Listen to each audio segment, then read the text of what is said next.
Mutton குழம்புனா இப்படி தான் இருக்கணும். கண்டிப்பாக இந்த டேஸ்ட் உங்களுக்கு மறக்கவே மறக்காது. ஸோ ஸ்கிப் பண்ணாமல் லாஸ்ட் வரைக்கும் பாருங்கள். ஃபஸ்ட்டு அரைக்கிறதுக்கு வேண்டி வெங்காயம், இஞ்சி, பூண்டு இதெல்லாம் போட்டு நல்லா எண்ணெய் ஊற்றி வதக்கிக்கலாம்.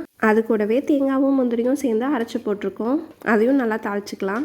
அது கூட கொத்தமல்லி பொடியும் ஆட் பண்ணிக்கோங்க. அதுக்கப்புறம் அது ஆறுற வரைக்கும் எடுத்து வச்சுக்கலாம். இப்போ செகண்ட் ஸ்டெப் என்னென்னா, குக்கரில் எண்ணெய் ஊற்றி கடுகு போட்டுட்டு அதுக்கப்புறம் வரமிளகாவும் கொஞ்சம் கருவேப்பிலையும் ஆட் பண்ணிக்கலாம். அதை ஒரு தாளிச்சிட்டு அதுக்கப்புறம் நம்ம ஆல்ரெடி கழுவி வச்சுருக்க மட்டன் எடுத்து போட்டுக்கலாம். மட்டன் ஃப்ரெஷ்ஷாக இருந்தால் இன்னுமே டேஸ்ட் நல்லாயிருக்கும். கூடவே ஒரு பெரிய தக்காளியும் ஆட் பண்ணியிருக்கோம். சின்னதாக இருந்தால் 2 ஆட் பண்ணிக்கோங்க.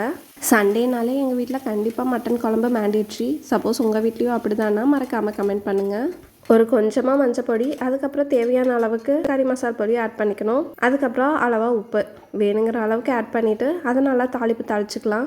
எனக்கு நார்மலாகவே எங்கள் அம்மா செய்கிற மட்டன் குழம்பு ஆஃப்டர்நூன் லஞ்சுக்கு ரைஸ் வச்சு சாப்பிட்றத விட நைட்டு தோசைக்கு வச்சு சாப்பிடும்போது ரொம்ப பிடிக்கும். ஸோ உங்களுக்கு எப்படிங்கிற விஷயத்த மறக்காமல் சொல்லுங்கள்.